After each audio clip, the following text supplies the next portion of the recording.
कारण क्या था?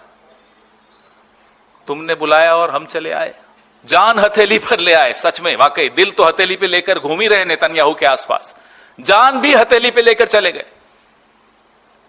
ऐसी क्या मजबूरी है कठपुतली नरेश कि वो धागे हिलाते हैं और आप नाचना शुरू कर देते? क्यों गए थे? क्या हासिल करके आए?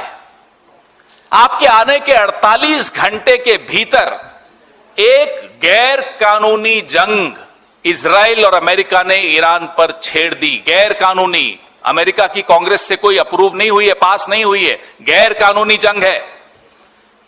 एक गैर कानूनी जंग आपके हिंदुस्तान लौटने के 48 घंटे में हो गई और एक राष्ट्राध्यक्ष जो कि शिया के धर्मगुरु भी हैं, आयतुल्लाह खamenei साहब, उनकी हत्या भी हो गई।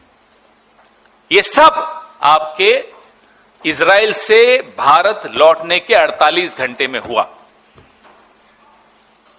क्या आपकी ये आकस्मिक यात्रा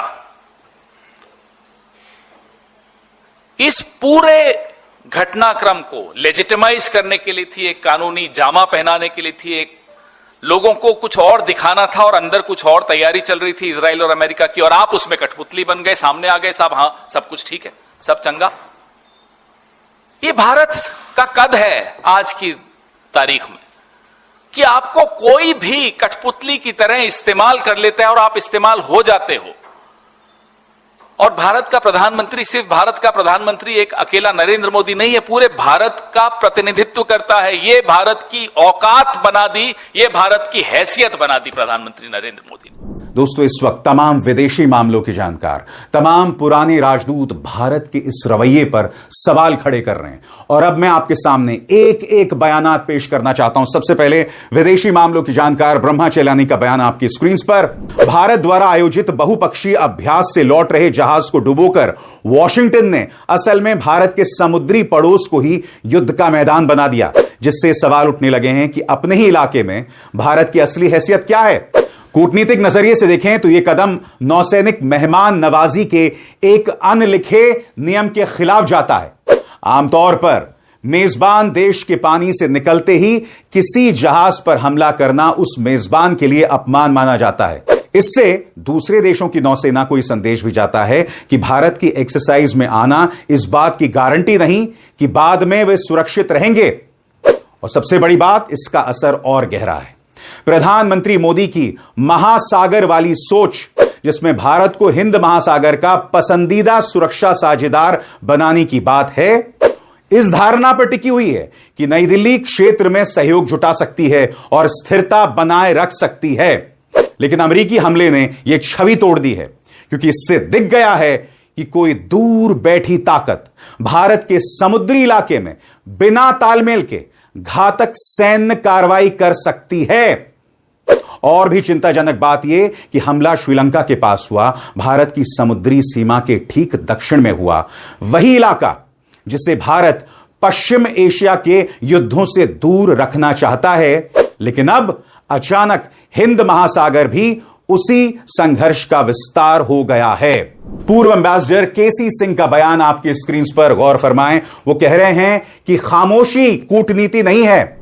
हर गुजरते दिन के साथ भारत एक कॉर्नर में, एक कोने में घुसाया जा रहा है। अगर भाजपा को लगता है कि अमेरिका भारत के समर्थन का आदर करेगा, तो यह मत भूलिए किस तरह से डोनाल्ड ट्रंप ने नेटो पर प्रहार किया था। यानी कि ट्रंप का कोई सगा नहीं है। यह आदमी सिर्फ धंधा देखता है, अपना निजी स्वार्थ देखता है। और सबसे बड़ी बात, यह सरकार हर गुजरते लम्हे के साथ समझौता कर रही है। सबसे बड़ी बात, इस खबर को देखिए, वहां के एक मंत्री ने, वहां के ट्रेजरी सेक्रेटरी ने यह कहा है कि अब हम भारत को इजाजत दे रहे हैं कि वो रूस से तेल खरीद सके। अमेरिका की इतनी हिमाकत कि वो यह फैसला करेगा कि हम कब रूस से तेल खरीदें और कब तेल ना खरीदें। ट्रेजरी सेक्रेटरी स्कॉट बेसेंट ने क्या कहा है, मैं आपका ध्यान खींचना चाहता हूं। राष्ट्रपति ट्रंप की ऊर्जा नीति की वजह से तेल और गैस का उत्पादन अब तक के सबसे ऊंचे स्तर पर पहुंच गया है। ताकि वैश्विक बाजार में तेल की सप्लाई जारी रह सके, अमेरिकी ट्रेजरी विभाग ने 30 दिन की एक अस्थायी छूट दी है, जिससे भारतीय रिफाइनरी रूस से तेल खरीद सकें। यह जानबूझकर बहुत कम समय के लिए दी गई छूट है, इसलिए इससे रूसी सरकार को कोई बड़ा आर्थिक फायदा नहीं होगा, क्योंकि यह सिर्फ उस तेल के लेन देन की अनुमति देती है जो पहले से समुद्र में फंसा हुआ है। Let's talk about energy. What we need for the data, what we need for our food, what we have fought for. Energy security, gone. Now the United States will decide who we buy oil from. Yes. The United States will come to us and say, you cannot buy oil from so and so, and so and so, and so and so. Russia, Iran, whoever they want. They will decide. Our Prime Minister will not decide. Please understand, and they will monitor. They will keep a watch, meaning they will look, and if India buys oil from anyone they do not want, they will punish us. And they will take our tariffs right back to 50%. और आगे बढ़ने से पहले एक जरूरी संदेश। मेरे कार्यक्रमों के लिए आप नोटिफिकेशन का इंतजार मत कीजिए, मेरे चैनल में जाइए और खुद जाकर कार्यक्रम देखिए और रहिए अपडेटेड। और बात यहां नहीं रुकती दोस्तों, अमेरिका अब यह भी फैसला कर रहा है कि भारत कितनी आर्थिक तरक्की करेगा। मैं मजाक नहीं कर रहा हूं दोस्तों, ब्लूमबर्ग की इस खबर पर गौर फरमाएं। ब्लूमबर्ग की खबर क्या कहती है, पहले आप उस पर गौर करें, फिर मैं इसके मायनों को समझता हूं। अमेरिकी उप विदेश मंत्री क्रिस्टोफर लैंडाउ ने कहा है कि अमेरिका भारत को वही आर्थिक फायदे नहीं देगा जो उसने कभी चीन को दिए थे, जिनकी वजह से चीन एक बड़ा प्रतिस्पर्धी बनकर उभरा है। क्या मतलब है इसका? अंधभक्तों, दिमाग से पैदल आप बात समझ आ रही है कि यहां पर पौ पौ क्या कह रहे हैं?